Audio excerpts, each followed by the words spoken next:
Assalamu alaikum and very welcome all the respected members to own English competence। जी तो listeners, इस video में हम parts of speech के topic को discuss करेंगे। इसमें हम पहले तो ये देखते हैं कि स्पीच होता क्या है। What is a speech in the English language के अंदर स्पेशली। और फिर ये कि पार्ट्स ऑफ स्पीच किसे कहते हैं, और ये भी कि एक वर्ड को हम कैसे टैग कर सकते हैं कि ये एक स्पेसिफिक स्पीच से बिलोंग करता है या नहीं करता है। कि मतलब कि एक स्पेसिफिक वर्ड को एक स्पेसिफिक पार्ट ऑफ स्पीच क्या हम कह सकते हैं या नहीं कह सकते हैं। और ये भी डिस्कस करेंगे कि एक सिंगल वर्ड जो है वो क्या एक मल्टीपल पार्ट्स ऑफ स्पीच के तौर पे एक्ट कर सकता है। और ये भी कि क्या एक स्पेसिफिक वर्ड एक ही सेंटेंस के अंदर क्या मल्टीपल पार्ट्स ऑफ स्पीच के तौर पे काम कर सकता है या नहीं कर सकता है। और ये भी डिस्कस करेंगे कि एक सिंगल सेंटेंस उसकी क्या एक से ज़्यादा इंटरप्रिटेशंस भी हो सकती हैं। और ये इन द एंड ये देखेंगे कि पार्ट्स ऑफ स्पीच जो हैं टोटल होते कितने हैं।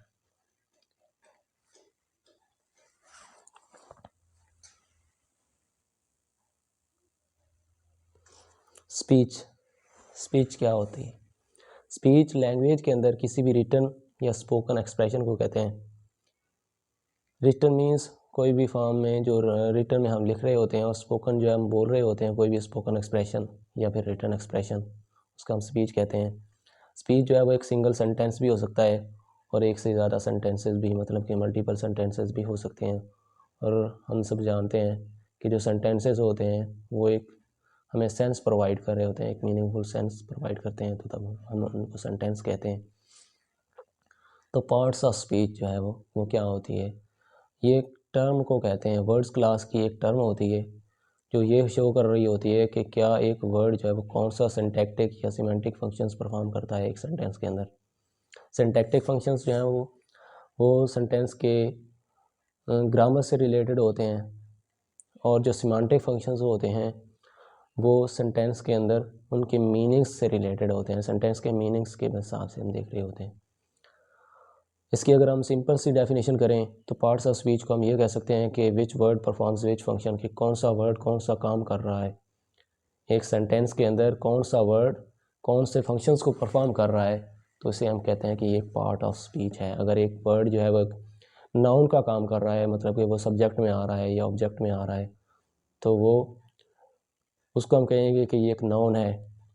अगर कोई वर्ड जो सेंटेंस का एक एसेंशियल पार्ट है और वो सेंटेंस के अंदर किसी स्टेट को या एक्शन को एक्सप्रेस कर रहा है, तो उसको हम कहेंगे कि ये एक वर्ब है। और अगर कोई वर्ड नाउन या प्रोनाउन को मॉडिफाई कर रहा है, उसको क्वालिफाई कर रहा है, तो उसको हम कहते हैं कि ये एक एडजेक्टिव है।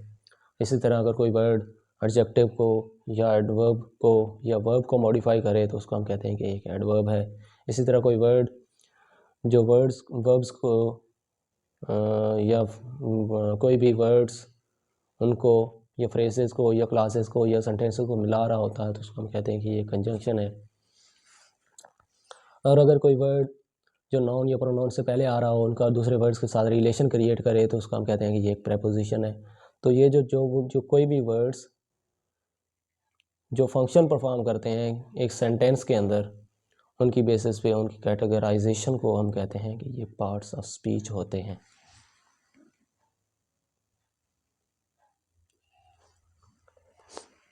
इनके एग्जांपल्स देखते हैं। Give place to your betters, यहाँ पे एक एग्जांपल है।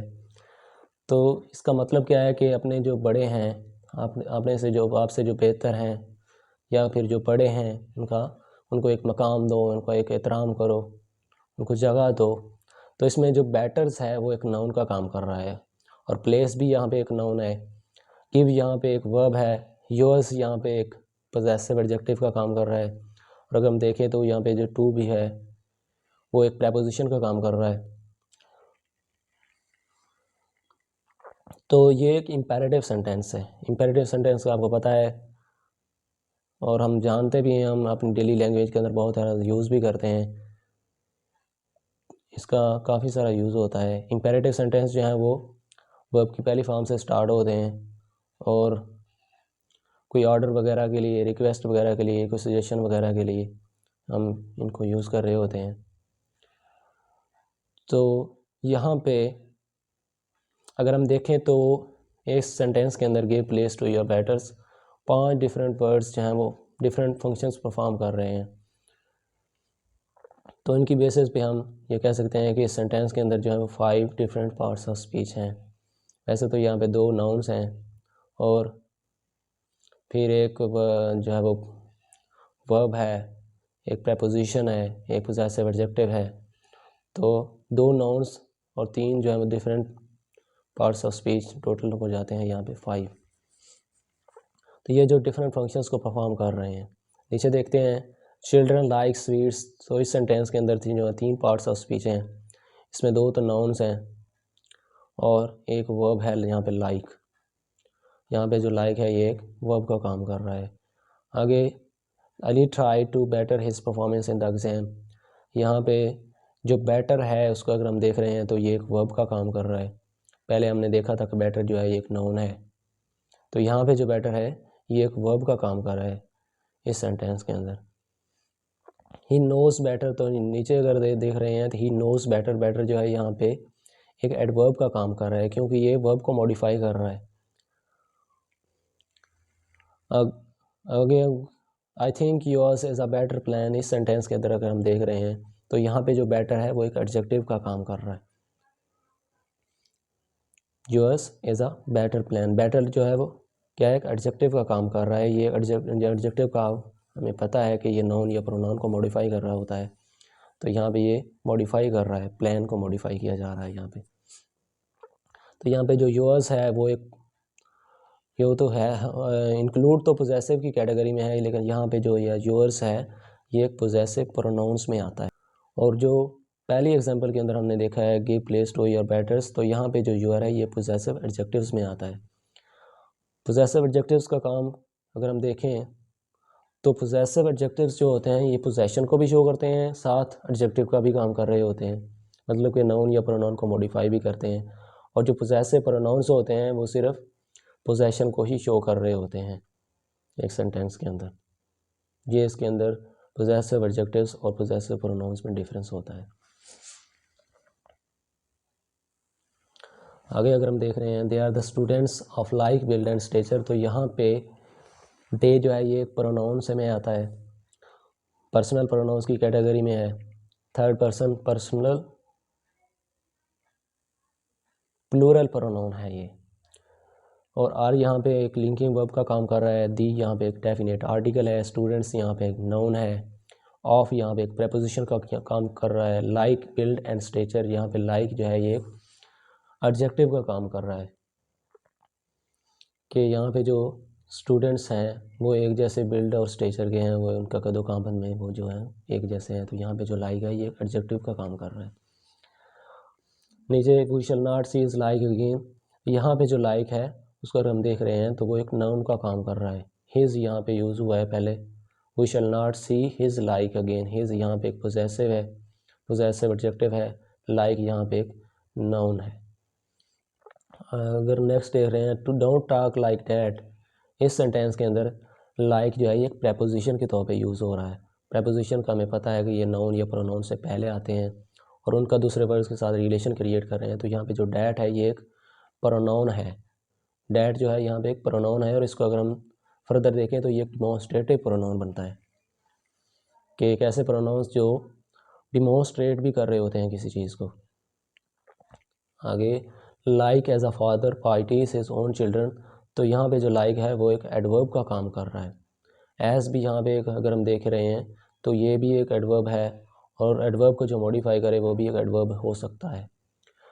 तो इस डिस्कशन से हम ये कह सकते हैं कि हम जो है वो किस एक स्पेसिफिक वर्ड को जो है ये लेबल नहीं कर सकते कि ये जो वर्ड है ये एक स्पेसिफिक पार्ट्स ऑफ स्पीच से बिलोंग करता है जब तक हम उसको इस किसी सेंटेंस के अंदर यूज़ किया हुआ नहीं देख लेते। मतलब ये कि किसी भी सेंटेंस के स्ट्रक्चर को देख के हमें पता चलता है कि ये जो वर्ड है ये कौन सी पार्ट ऑफ स्पीच के तौर पे काम कर रहा है, कौन सी कैटेगरी ऑफ स्पीच से बिलोंग कर रहा है। लेकिन वैसे अगर हम कहें कि ये जो वर्ड है ये नाउन है या प्रोनाउन है या एडजेक्टिव है, तो वो कहना ठीक नहीं होगा जब तक हम उसको किसी स्पोकन या रिटन एक्सप्रेशन के अंदर यूज़ किया हुआ नहीं देख रहे होते। एक ही वर्ड होता है, वो डिफरेंट फंक्शंस भी परफॉर्म कर सकता है, एक सेंटेंस के अंदर भी कर सकता है और डिफरेंट सेंटेंसेस के अंदर भी डिफरेंट फंक्शंस परफॉर्म कर सकता है। ये सेंटेंस के हमें स्ट्रक्चर को देख के पता चलता होता है।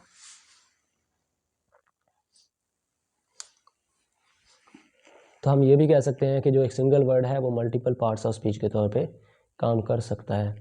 नीचे सेंटेंस देख रहे हैं, time faces like an arrow. तो यहाँ पे जो टाइम है ये एक नाउन का काम कर रहा है।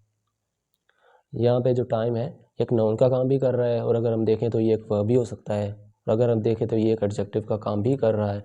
यहाँ पे फेसेस जो है वो एक नाउन है, और फेसेस जो है वो अगर हम देख रहे हैं तो वो एक वर्ब का काम भी कर रहा है। लाइक यहाँ पे एक वर्ब भी है और एक प्रेपोजिशन के तौर काम भी कर रहा है। ये time faces like an arrow, अगर हम इसी को कहें कि ये एक इम्पेरेटिव सेंटेंस है तो तब जो है टाइम जो है वो एक वर्ब बन जाता है। फेसेस जो है वो भी एक वर्ब बन जाता है। लाइक जो है वो एक प्रेपोजिशन बन जाता है उस वक़्त। लेकिन अगर हम ये कहें कि एक इम्पेरेटिव सेंटेंस नहीं है तो तब जो है टाइम जो है वो एक एडजेक्टिव का काम भी कर सकता है, और टाइम जो है वो टाइम फेसेस जो है वो एक जो है ना, दोनों टाइम फेसेस जो है वो एक नाउन भी बन सकते हैं, कंपाउंड नाउन का काम भी कर सकते हैं।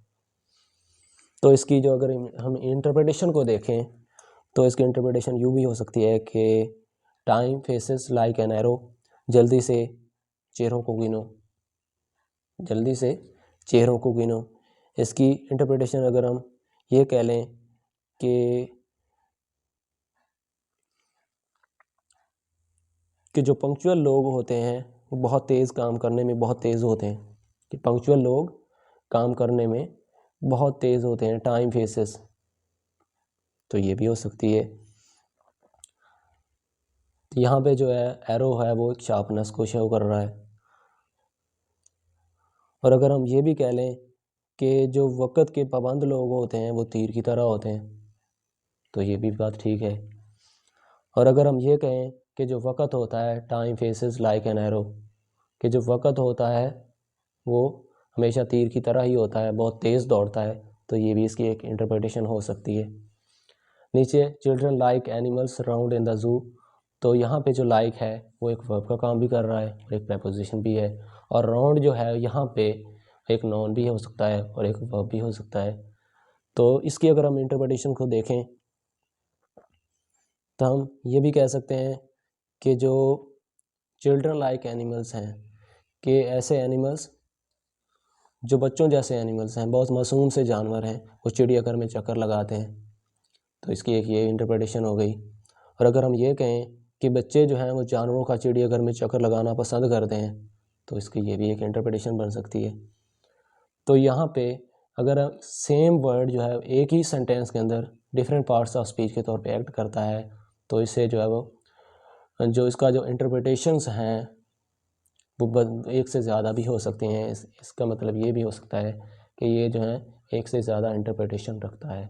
अगर एक ही वर्ड एक ही सेंटेंस के अंदर डिफरेंट पार्ट्स ऑफ स्पीच के तौर पे काम कर रहा होता है, तो उस वक्त जो इसकी इंटरप्रिटेशंस होती हैं वो मल्टीपल हो सकती हैं।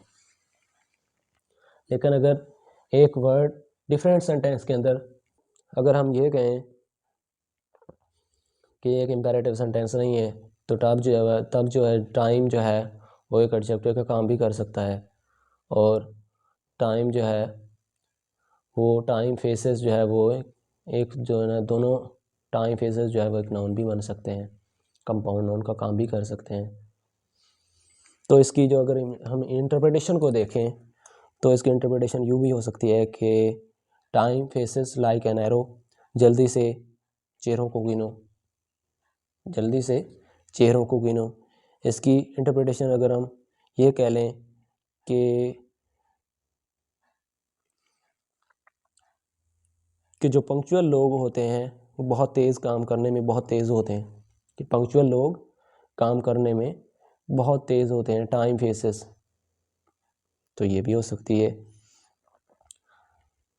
यहाँ पे जो है एरो है वो एक शार्पनेस को शो कर रहा है। और अगर हम ये भी कह लें कि जो वक़्त के पाबंद लोग होते हैं वो तीर की तरह होते हैं, तो ये भी बात ठीक है।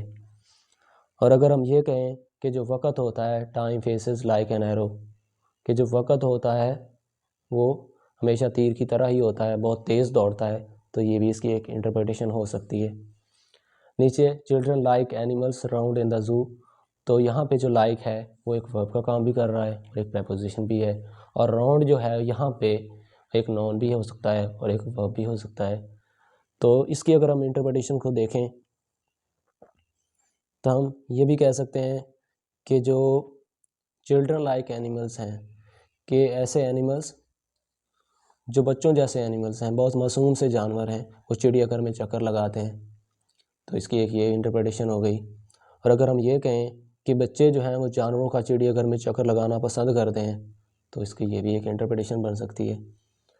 तो यहाँ पे अगर सेम वर्ड जो है एक ही सेंटेंस के अंदर डिफरेंट पार्ट्स ऑफ स्पीच के तौर पे एक्ट करता है, तो इससे जो है वो जो इसका जो इंटरप्रिटेशंस हैं वो एक से ज़्यादा भी हो सकती हैं। इसका मतलब ये भी हो सकता है कि ये जो है एक से ज़्यादा इंटरप्रिटेशन रखता है। अगर एक ही वर्ड एक ही सेंटेंस के अंदर डिफरेंट पार्ट्स ऑफ स्पीच के तौर पे काम कर रहा होता है, तो उस वक्त जो इसकी इंटरप्रिटेशंस होती हैं वो मल्टीपल हो सकती हैं। लेकिन अगर एक वर्ड डिफरेंट सेंटेंस के अंदर डिफरेंट पार्ट्स ऑफ स्पीच के तौर पे काम कर रहा होता है, तो उससे उसकी जो इंटरप्रिटेशंस हैं वो मल्टीपल तो नहीं हो सकती, लेकिन जो वर्ड्स हैं उनके जब इस्तेमाल को हम देखते हैं तो वो एक लैंग्वेज को खूबसूरत कर देते हैं।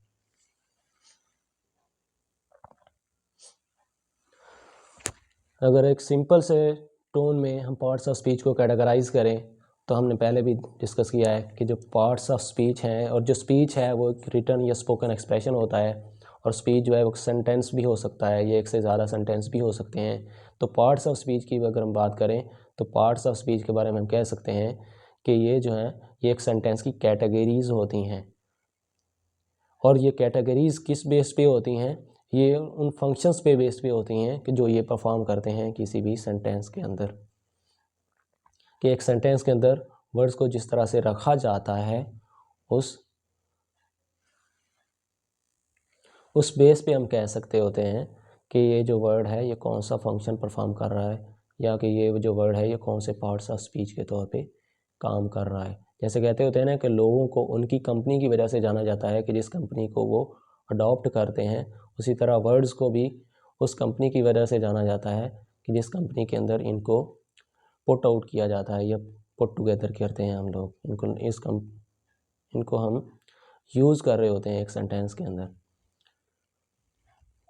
फर्थ ने भी 1950s में कहा था कि we shall know the words by the company in which we place them, कि हम वर्ड्स को उस कंपनी की तरह से जानेंगे, उस कंपनी की वजह से जानेंगे कि जिस कंपनी के अंदर हम उन वर्ड्स को रखते होते हैं। इंग्लिश लैंग्वेज को इसी कैटेगरीज़ की बेस पे 8 टाइप्स में डिवाइड किया जाता है, जिनको हम कहते हैं कि ये पार्ट्स ऑफ स्पीच होते हैं। उनमें नाउन है, प्रोनाउन है, वर्ब है, एडवर्ब है, एडजेक्टिव है, प्रीपोजिशन है, कंजंक्शन है और इंटरजेक्शंस हैं। यहाँ पे जो एडजेक्टिव्स हैं या जिनको हम एडजेक्टिव कहते हैं, उनकी ही टाइप होती है जिनको हम आर्टिकल कहते हैं। उनकी इंपॉर्टेंस की वजह से हम उनको आर्टिकल को एक अलहदा में डिवाइड कर देते हैं और इनको हम नो कह लेते हैं। अदरवाइज़ ये पार्ट्स ऑफ स्पीच जो हैं वो टोटल 8 होते हैं, जिनको हम इंशाल्लाह नेक्स्ट वीडियो के अंदर डिटेल के साथ डिस्कस करेंगे। यहाँ तक अगर थोड़ा सा बताएं तो नाउन जो है ये हम इसके बारे में कह सकते हैं कि ये नेम होता है किसी पर्सन का, प्लेस का, थिंग का, आइडिया का, लिविंग क्रिएचर का, क्वालिटी का और एक्शन का नेम होता है जो नाउन होता है। और जो प्रोनाउंस हैं उसमें प्रोनाउंस जो होते हैं इनको हम नाउन की जगह पे रिप्लेस कर रहे होते हैं in order to avoid the repetition of these or those nouns. इसमें एक केस होता है एक डमी प्रोनाउन से रिलेटेड, उसको हम डिस्कस करेंगे। वर्ब जो है वो एक्शन या स्टेट को एक्सप्रेस करते हैं। एडवर्ब्स जो हैं वो एडजेक्टिव को, वर्ब को और इन इटसेल्फ एडवर्ब को भी मॉडिफाई कर रहे होते हैं। और जो एडजेक्टिव्स होते हैं ये नाउन या प्रोनाउन को मॉडिफाई करते हैं। प्रेपोजिशंस जो ऐसे वर्ड्स होते हैं जो नाउन या प्रोनाउन से पहले आते हैं और रिलेशनशिप क्रिएट कर रहे होते हैं दूसरे वर्ड्स के साथ। कंजंक्शंस जो हैं ये जॉइनिंग वर्ड्स होते हैं, कंजाइनिंग वर्ड्स होते हैं। ये वर्ड्स को, फ्रेजेस को, क्लासेस को या सेंटेंसेस वगैरह को मिला रहे होते हैं, जो कंजंक्शंस होते हैं। इंटरजेक्शंस जो हैं ये हमारे सडन फीलिंग्स को एक्सप्रेस कर रहे होते हैं, हमारे स्ट्रॉन्ग और सडन फीलिंग्स ऑफ माइंड को एक्सप्रेस करते हैं, जिनको हम इंटरजेक्शंस कहते हैं। तो इनको हम इंशाल्लाह नेक्स्ट वीडियो के अंदर बहुत डिटेल के साथ डिस्कस करेंगे। Thank you so much for watching this video. अगर आपको ये वीडियो अच्छी लगे तो चैनल को लाइक कीजिएगा, सब्सक्राइब कीजिएगा और अपने फ्रेंड्स के दरमियान शेयर भी कीजिएगा। Thank you so much for your precious time.